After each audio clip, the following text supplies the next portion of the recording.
Hello everyone, I'm Youngsook.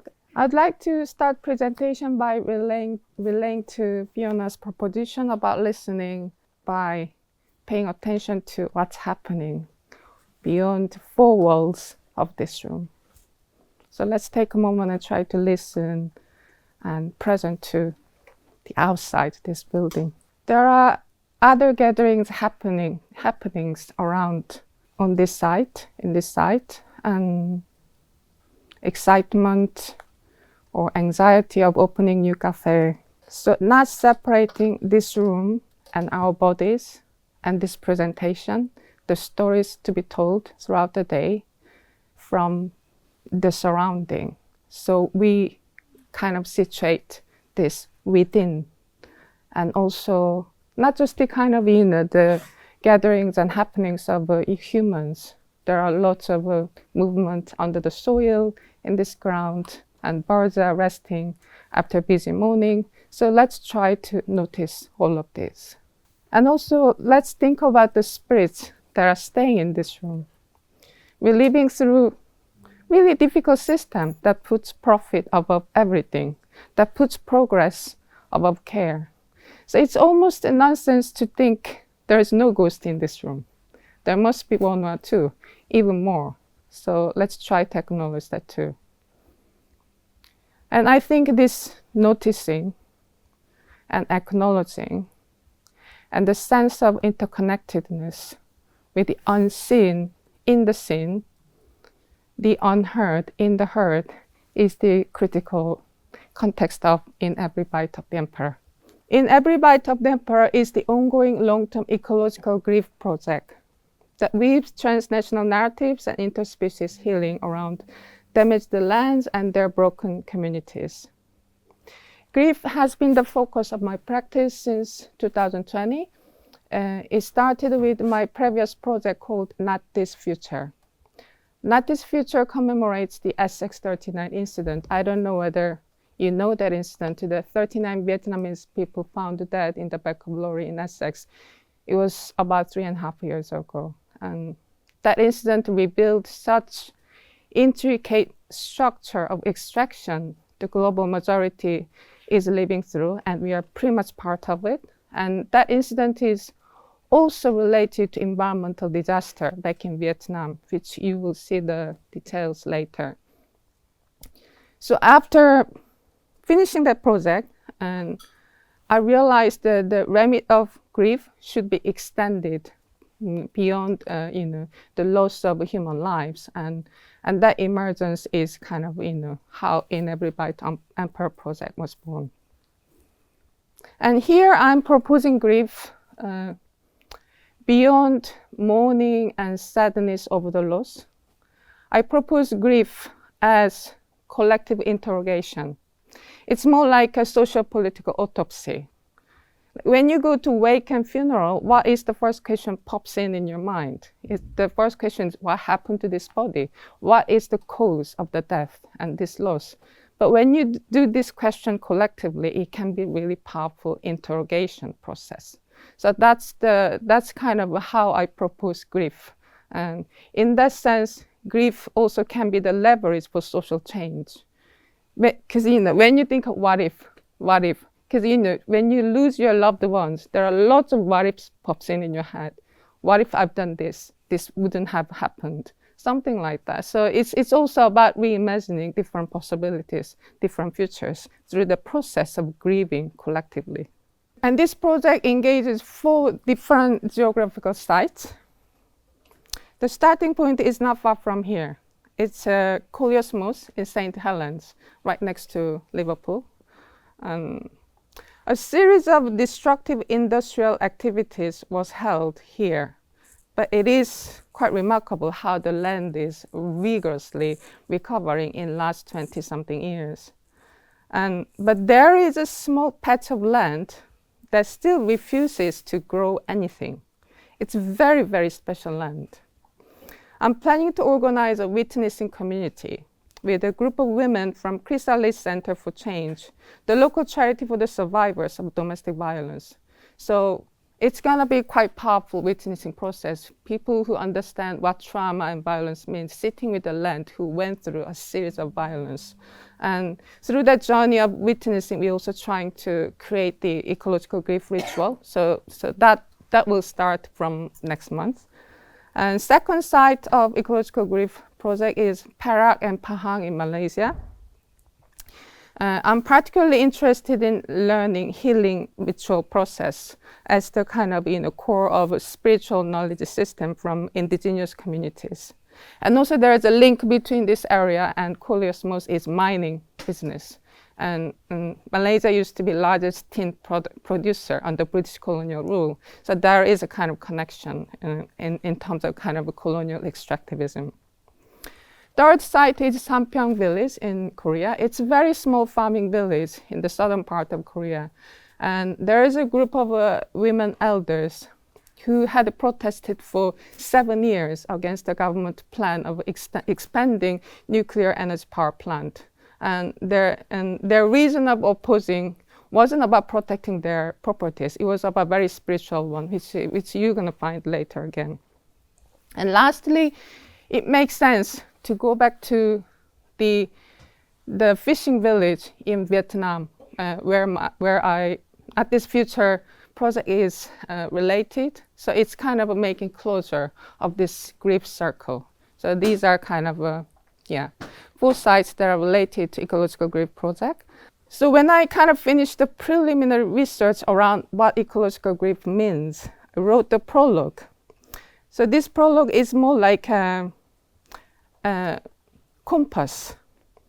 What stance I'm taking in this long journey of ecological grief, and what are the grounding thoughts I need to carry throughout the process. For me, it's very important to set kind of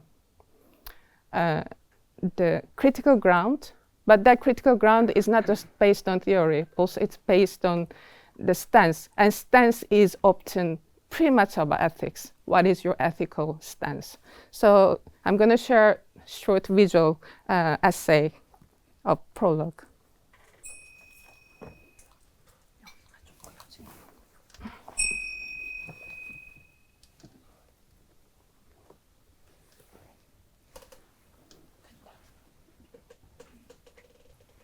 And the list of losses goes on and on, and on and on, and on and on. My father warned me, don't go near seashore. There is a horror you cannot bear. Of course, I didn't listen to him. 70 tons of dead fish, no sign of life. I see my reflection in their rotting eyes. I wear indescribable stinks of their intoxicated flesh. I can hardly breathe. Chest pain, wet cheeks. Oh, Father, if I don't witness this, where my blind sight would take me.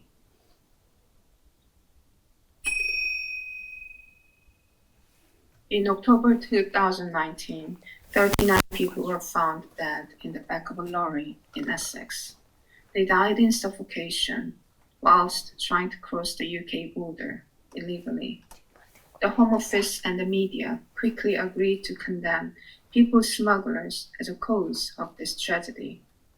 However, the mainstream narratives around this incident did not acknowledge most victims are from 2 fishing villages in Vietnam, where the marine ecosystem is completely destroyed.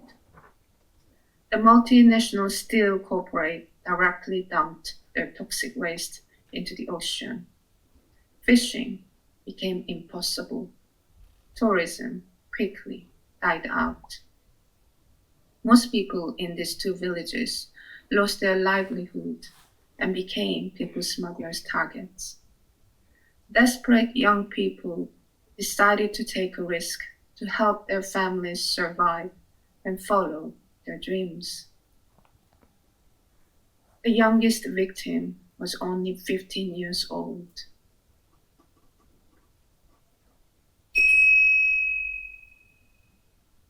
When Frantz Fanon says, I enter the list, I immediately think of death, death of all kinds of lives, and of course, death of stories.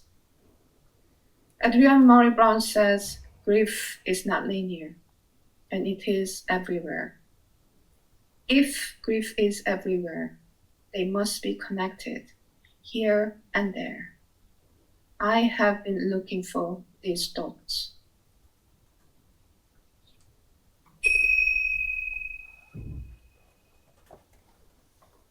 God, angels, humans, animals, plants, minerals.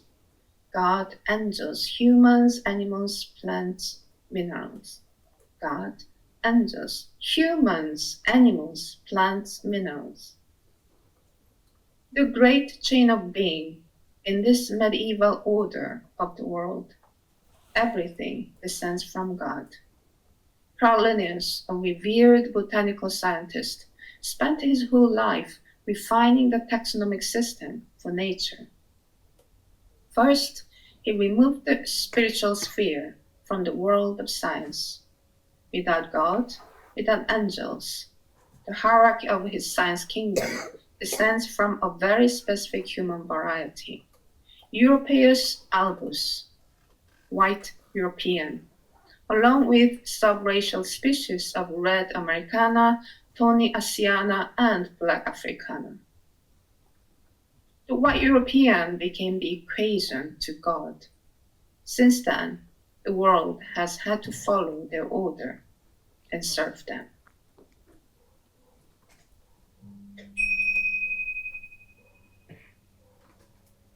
In 1872 Japan, the Meiji Emperor ingested meat in public as part of the New Year's celebration.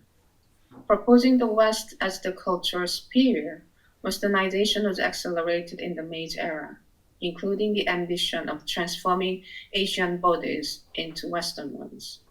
This transformation wasn't just about cutting hair short and changing into the Victorian attires, but also about everyday diet. Meat-centered Western food consumption was declared as a national benefit. In times, meat eating was a social taboo. It was a forceful institutional gesture. I imagine myself as one of the spectators, quietly witnessing my emperor chewing the red meat and dismissing 900 years old social taboo. I foresee the forests are getting wiped out, the slaughtering of the trees and floras and species inhabiting them. In every bite of the emperor, I feel the blood filling up in my mouth, the taste of Westernization, the taste of great empire. I feel sick.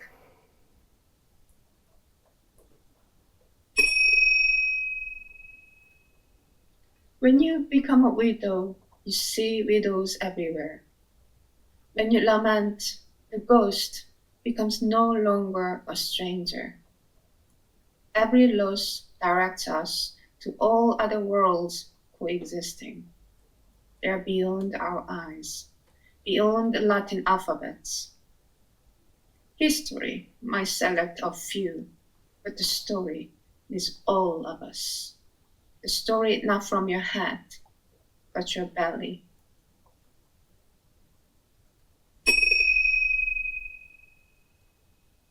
The field was full of bright yellow spots, a calling from dandelions. I imagined a bitter salad, tea, and liquor containing mineral goodness. I imagined my hands touching the wet soil, tightly cuddling around the dandelion roots. I thought of my mother. She always managed to forage something, regardless of the season, whenever we go to the mountain together. I started digging up the harvest of the dandelions. But soon, a man with angst approached me. "Excuse me, I'm the keeper of this garden. What are you doing here?" "I'm just harvesting of the dandelions." The man started raising his voice. Can you not see you are irritating the landscape? There was nothing here before I came. I secured the funding and have been working hard to create and protect this ecosystem. And now you're destroying it. I was frightened and quickly hid my dirty hands and dandelions behind my back. Sorry, I didn't know.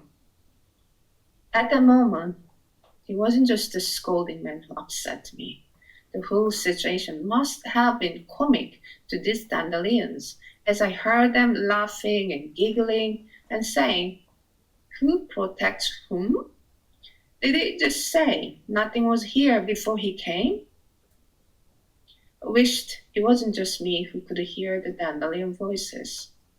I wish that the man could understand the land he is standing on is beyond his capacity of protection or destruction, and certainly beyond the funding schemes for conservation.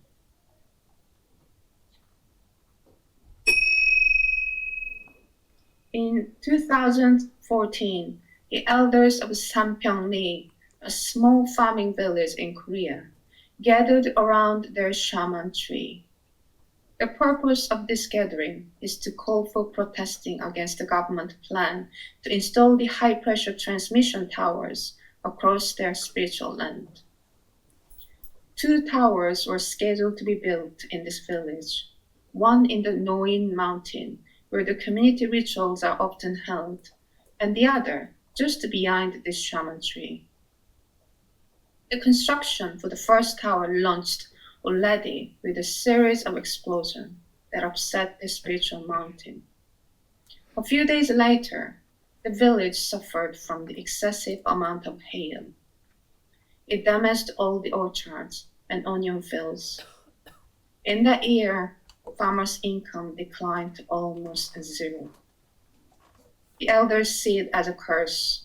Without funded scientific research and all those complicated numbers, the elders just know this is the result of ecological disruption and humans' arrogance and exploitation towards nature. The villagers are asking the mountain for forgiveness and praying to the tree for protection from further destructive progression. Clearly, our elders' trust is not on the state authority, but on their ancestral tree and mountain who came to this world before them. The grandmothers recognize the importance of forming interspecies solidarity, pulling not only humans, but also all spirits of nature. Anna Singh in her book, The Mushroom at the End of the World, says that gathering becomes happening when the self starts getting contaminated by the others. The indeterminate moments of self and other transformation. The elders were trying to shape their transformative moment by blurring not only self and other, but also humans and non-humans, the material and the spiritual.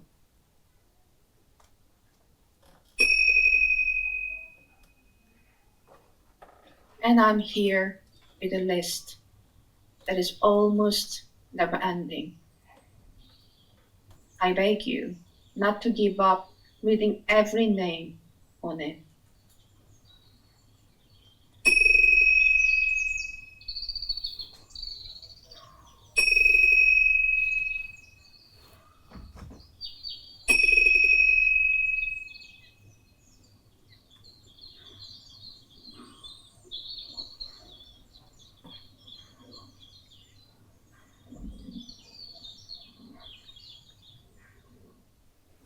So in early this year, I had the privilege to finally visit mining sites and indigenous communities in Malaysia. But I couldn't have made much out of it if I didn't set up the local partnership and with the Jeremys. Jeremys has extensively researched and archived around Orang Asli communities, indigenous communities, and their kind of trustworthy relationship and extensive knowledge really helped me out to have a deep, dense time and while I was there. So Wendi is gonna share what we excavated together during this field trip. And Wendi is tuning from Malaysia. Hi everyone, my name is Wendi, and I was doing the fieldwork with Youngsook, I think 2 months ago. So before I start my presentation, I just want to share with you just like something that a friend of mine from the village shared with me, and he said that this world has many realms and every realm has its laws. Just as an opening before I go into my presentation.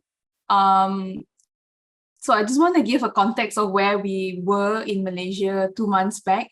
So this is one part of Malaysia, which is the peninsula.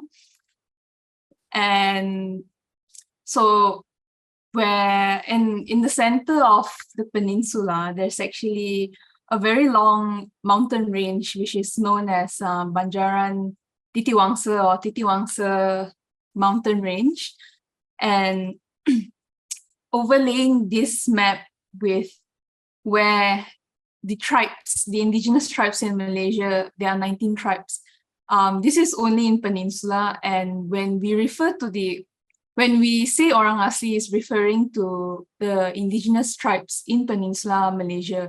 But if you include the indigenous tribes in Borneo, there is a different name.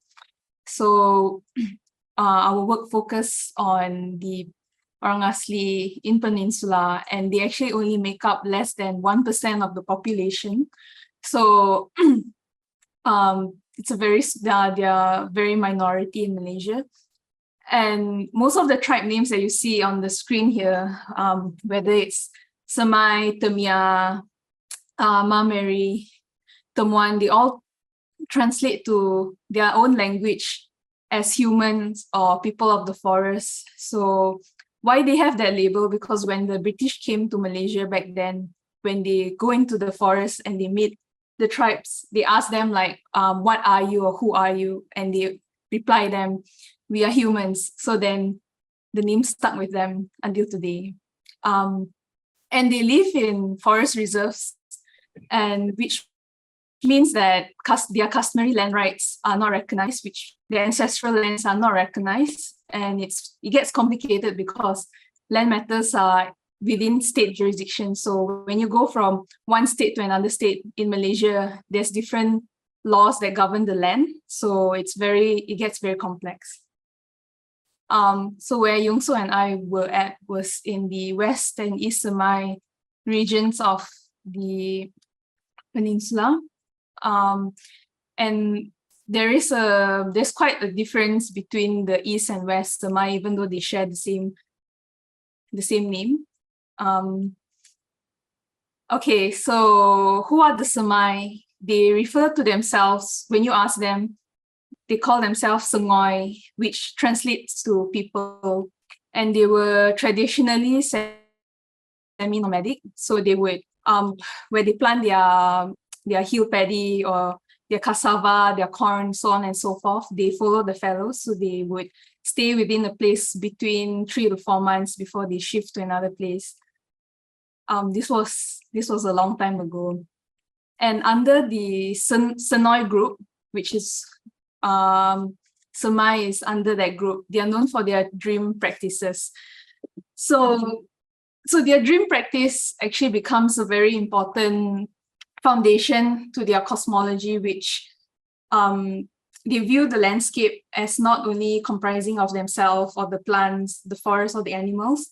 There are also unseen beings that govern the land as well, alongside the people. So these are things like Ruai, which translates to soul, Mai Serak, which translates to people of the forest, and then the various souls and spirits of the land.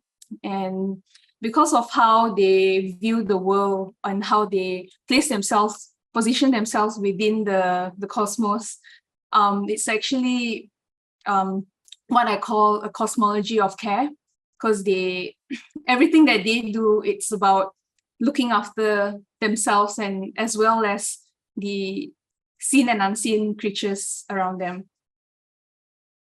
Okay, the Semais do not see a difference between themselves and the rest of the cosmos. Means they're actually one with the with the universe, I would say. And this means that they actually recognize the role of the ruai or the spirits and the shaman playing a role in maintaining the well-being of the community. So then what this means is that the shaman actually holds a very important position where whenever there is an imbalance between the human and the spirit world, they're the ones who would try to gain back the balance through these rituals. Because when there is an imbalance between the human and spirit worlds, this is reflected in illness or disasters. So then they believe that whenever someone falls sick, or when there is a very huge storm, or there is a huge flood, which means that something has gone wrong within the cosmos. And this is usually when the people has done something to that made the spirit angry. So then the shaman comes into play to regain the balance and the health of the cosmos. So there are two types of shamanic rituals. One is the kebut, or we call it the dark sewang, which happens in the dark, or the gensak, which is more celebratory. And within this sewang, they are the shaman, which is the center, who takes the lead in the ritual. And then there will be the ladies, or in what they call the jijoy, that would play the songs. So then they would echo after the shaman. So the shaman would sing the song that they would call the spirit or his spirit guide to come within the ritual. And this is where within this sewang ritual is where they try to regain the balance, as I explained earlier. So then I want to point out two different types of rituals between the East and the West Semai. So the West Semai, they have something called the Ganggulak, which is only present in the West, which is in Perak. And the Jenulak is the one, which is the original ritual before the Ganggulak was introduced to them. But we will get into this later in the presentation. So in our fieldwork, we looked at two landscapes, one that has been damaged by extractive economy, which is mining, especially in Perak, and one that has been taken care of by the Orang Asli generations of the indigenous people in Pahang. So we spent about 10 days there, and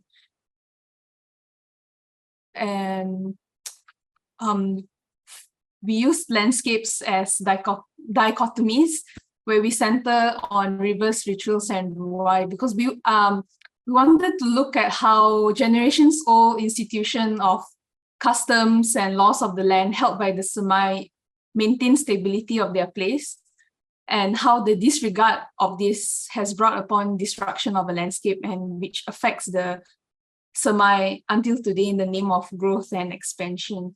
So why reverse rituals and ruai? Because rivers are life, which is water and healing, to the Semai, in which shamanic ritual employ, because they will use the water as part of their healing and also maintenance of the souls within the cosmos. Yeah. So yeah, as I was mentioning, they are spread between two regions, and where the West Semai are, they are very close to the Malays, which are the dominating group in Malaysia. And because of how the geographic landscape is, it's very easy for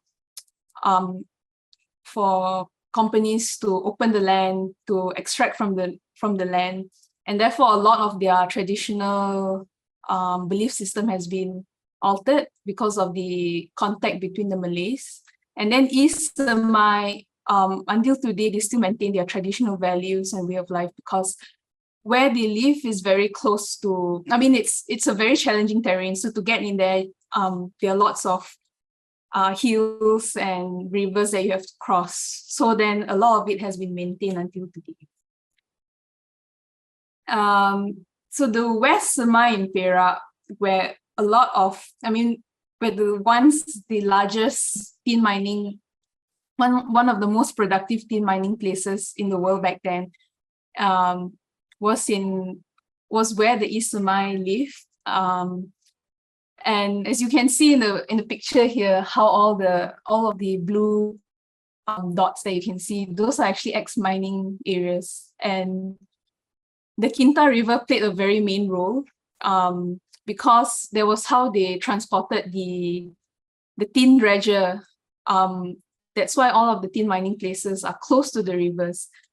And because of how tin, it was a very important source of revenue in Perak back then, they actually changed a lot of the land status from into state reserve.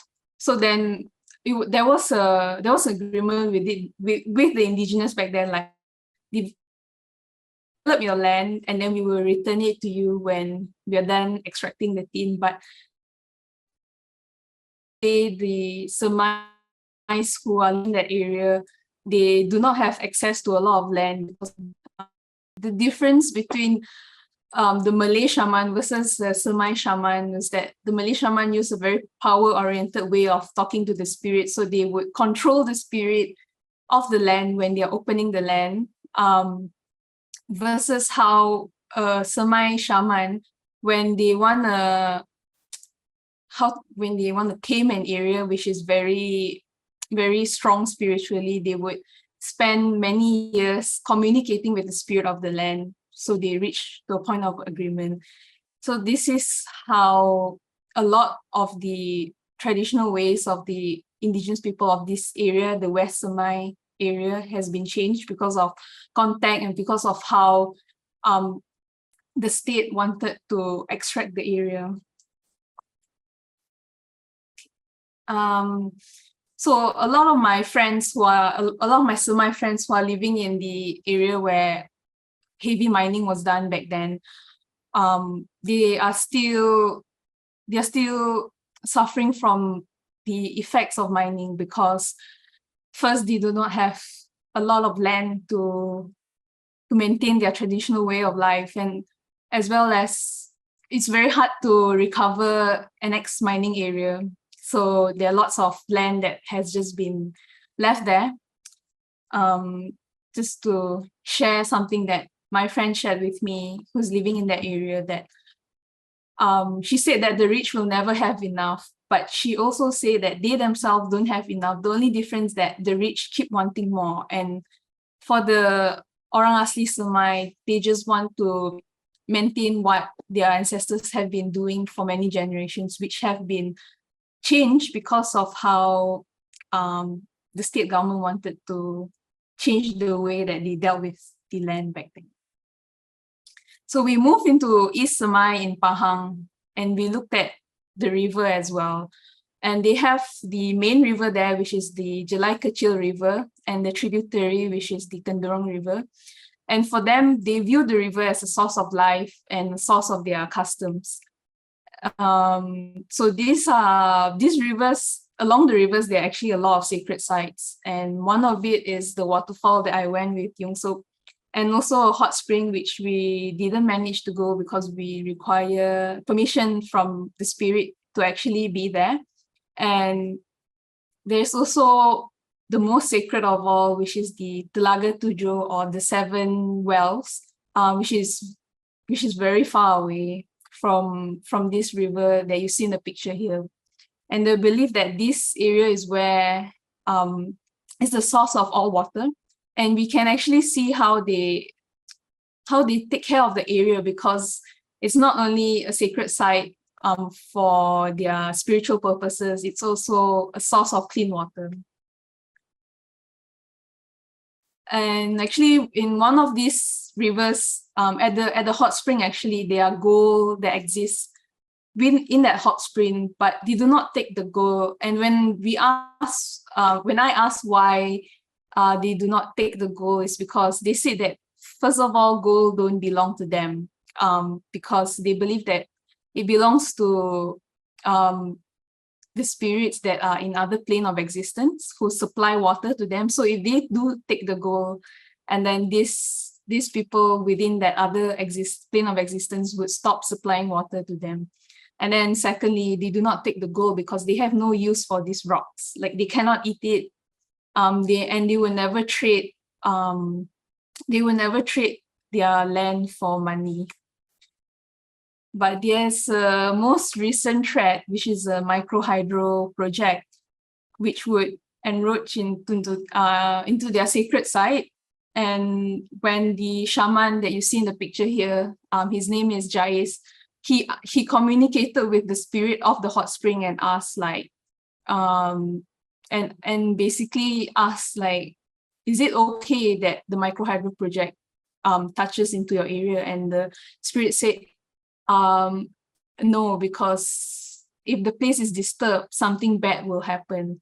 And this has already been proven true in other parts of Orang Asli community, because when sacred areas have been turned into dams or has been locked, and then there's very bad floods that happen, which also goes back to, scientifically, forest is where the water is, maintained. So when it's been destroyed, that's when floods happen. But this goes back to how our state government do not recognize or respect age-old institutions of shaman and of customs, because they would just say like, yeah, I'm just gonna do this project because I don't have whatever, I'm not superstitious, so therefore I will not listen to you.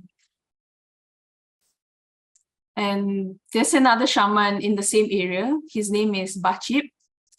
And when talking about development projects sanctioned by the state government, he said that the government may set rules and laws governing the land, but the Orang Aslis are the ones who have lived there and who have looked after the area for many generations. And he said that it's very important that their own customs and their own laws are also respected when decisions are made, because it would impact their lives. Which brings back to the opening of this presentation about how there are many realms that exist in the world and each realm has its own laws. So when this, and he said that no amount of money will equal to the richness given by nature. So therefore he would never let go of his land for any amount of money that was given to them in purchasing of their land. So as a conclusion, the neglect of this duality of this other world of more than humans has actually brought our world to a state today in terms of climate crisis, heat waves, flooding, which is an illness of the planet because an imbalance has already occurred.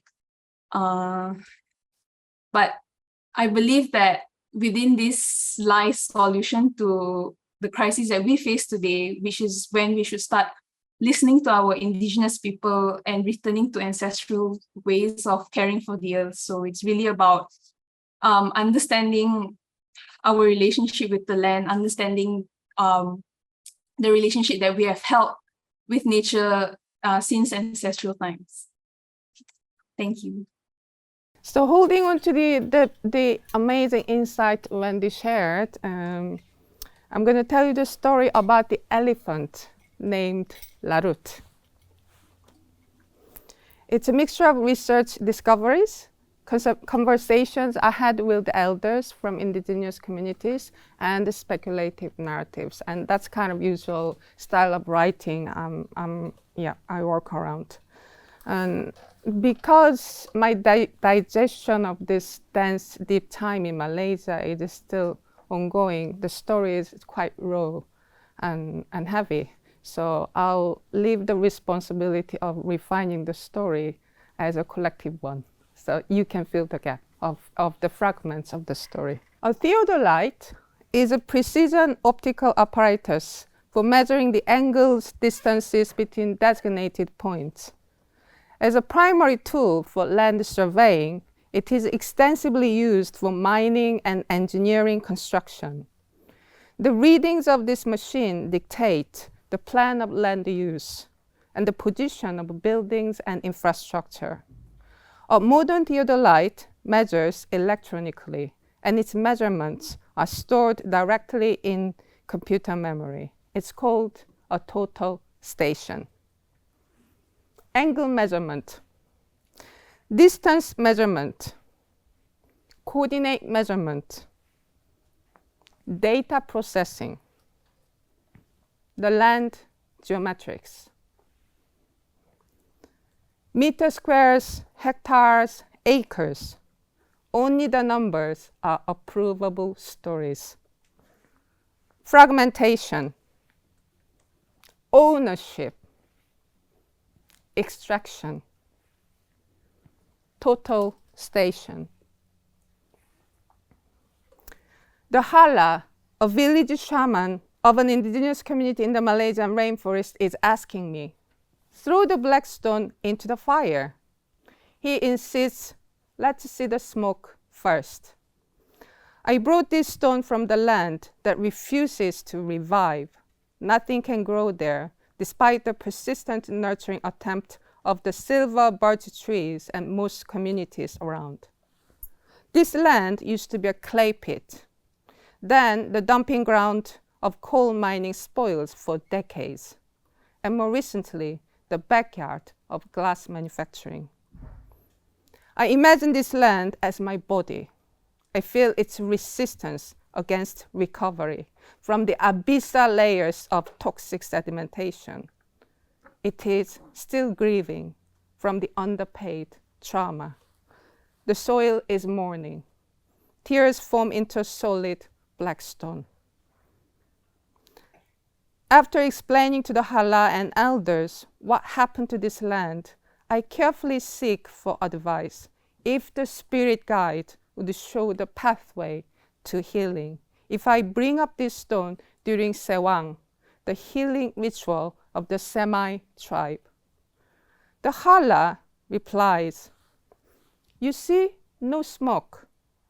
It's not possible to bring them back for a very long time. The land wants to be the reminder of all the loss.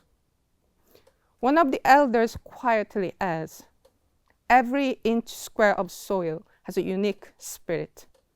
The land you are talking about seems to embrace none. The silence around the fire. My heart is sinking deep and dark, thinking of countless spirits displaced from the land. A theodolite would never be able to measure this loss. Its coordinate numbers make up only a half story, if it could be a story at all.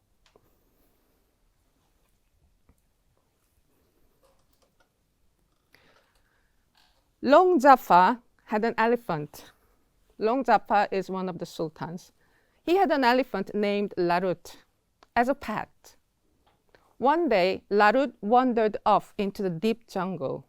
After missing several days, Long Jaffa sent his men to look for Larut.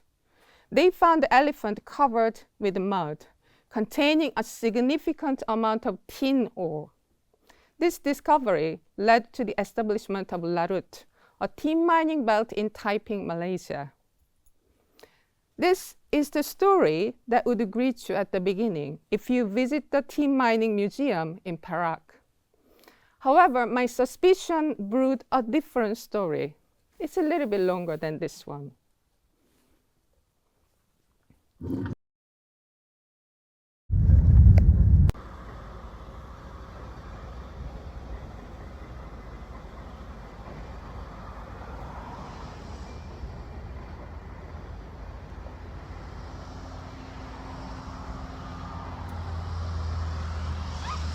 Long Jaffa used to tell Larut how his mother abandoned him and ran away, how he rescued a vulnerable baby elephant from starvation and harsh wilderness, giving him a name. One day, Larut dreamed of his mother, standing in dead silence, crying heavy. The dream was so vivid, Larut took it as a calling. He decided to venture out to find the truth, but the jungle Larut remembered was no longer present. Every direction and every path of the rainforest was laid with palm oil plantations. Endless, endless, endless rows of the same trees, planted on the same day, to be slaughtered on the same day.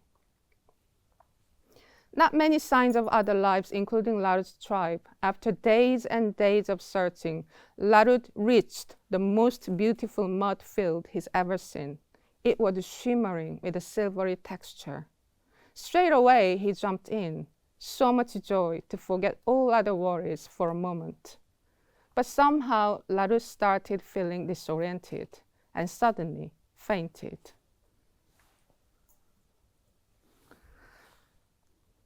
When Larut opened up his eyes, he found himself back in captivity. And people around him looked so excited and buzzy. They were talking about numbers, big numbers. Larut knew what these big numbers really meant to the land and its communities. It means no home, no life, refugees, orphans, blood and tears. The foreseeable horror unsettled his stomach. Larut started crying, crying heavy, just like his mother in the dream. Following monoculture plantations, mining is the second largest cause of deforestation in Malaysia. It threats 78% of species inhabiting only the rainforest and orang asli communities. Tin deposits spread across western peninsular Malaysia, particularly the Kinta Valley in Perak. In 1883, under British colonial rule, Malaysia was the largest tin producer in the world. In the 1920s, dredging machines were introduced to scale up tin production. They were built in the UK for the Malayan tin companies with the heavy holdings of foreign investment. It is a machine for mass destruction that leaves a biophysical environment permanently damaged. Today, there is only one remaining tin dredge in Malaysia, Tanjung Tualang Tin Dredge No. 5, also known as Tanjung Tualang Tin Dredge No. 5, also known as TT5. It continued its operation for 44 years until August 1982. It is now fully open for visitors to experience TT5 guided dredge tour. TT5 has been proclaimed as part of the Kinta Valley National Geopark since October 2018, a must-visit heritage site by TripAdvisor. What brilliant capitalist magic of transforming this destructive machine into a friendly tourist site. Have you ever looked at the map of Kinta Valley? It has hundreds of lakes around the Kinta River. They didn't arrive by geological time. They are man-made lakes, the consequential geography of violent tin dredging. The topography of Kinta Valley is made of Larut's tears. And this deeply touching presence of grieving geography trickles down to every tin of preserved food, especially the ones served as army rations in war times. And every electronic circuit board in our computers. However, the real magic is happening here. Magnificent solitary storks, chatty swallows, and sweet wrens are gathering together, witnessing and healing through Larut's tears. The broken land embraces all of them with gratitude. In December 2022, the Malaysian newspaper The Star reported the death of an indigenous woman. The report says she was trampled by wild elephants who attacked the house of 9 residents. All managed to escape except the mother, who was found dead near the banana trees. I'm thinking, that must be Larut. He wants his mother back. He terribly misses the forest. But Chip, the shaman in another village, assorts his craft works for selling. One of them is the wooden elephant sculpture. He mentions the tragedy of the mother of 5 children who died from the elephant attack. He also adds, this is because of the relentless timber logging that has been getting worse in the area. Hundreds of years old trees are falling down by electric chainsaw. And the excessive amount of logging residue blocks the river. But Chip worries about elephants going hungry and thirsty.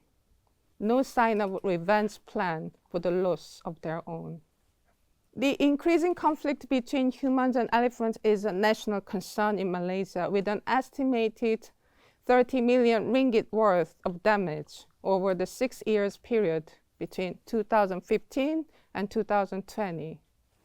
Various measures have been implemented, such as electric fencing to prevent trespassing on plantations. So far, the most effective method seems to be wildlife corridors that provide food sources to elephants. Malaysian Palm Oil Green Conservation Foundation is incorporating a napier grass, also known as elephant grass, cultivation project in the wildlife corridor, so that the elephants have food to eat and need not wander into plantations. They say it's the act of harmony that encourages humans and elephants to coexist. As part of the project, they will also fix satellite collars on several elephants to study their common routes before the green corridor is created. How much would you pay for consuming Laru's orphanage drama? It turns out quite affordable. 10 ringgit for an adult, 5 ringgit for a child, about £2 for a full price. Referring to TripAdvisor, you will never forget the day you helped give an elephant a bath. Get up close and personal with the amazing semi-wild elephants at Kuala Ganda Elephant Orphanage Sanctuary. Be sure to book in advance because the center has a strict daily visitor quotas. However, Treetops Elephant Reserve in Phuket, Thailand, informs cautiously. In the wild, elephants love to bathe in rivers, ponds, streams, and muddy wallows. They need space to splash, roll around, submerge, and cover themselves in mud. Elephants like peace and quiet, not loud groups of visitors throwing mud or buckets of water at them. If people are crowding around them, it is very stressful for the elephants. Also, the handler needs to control the elephant by forcing it to stand still or lie down, not giving any freedom for the elephant to play. Sewang healing ritual starts after sunset, but the elders are getting ready in the morning for climbing up the mountain to collect sacred leaves and flowers. Along the way, the elders point out all these significant medicinal plants for different pains, including dark red-brown waxy-skinned bastika mushrooms for crying children. The stalk of the mushroom is cut into 7 pieces and threaded into a necklace for the children who don't stop crying. One of the elders picks one beautiful bastika and quietly handed it down to me. Does he notice I'm still crying every night?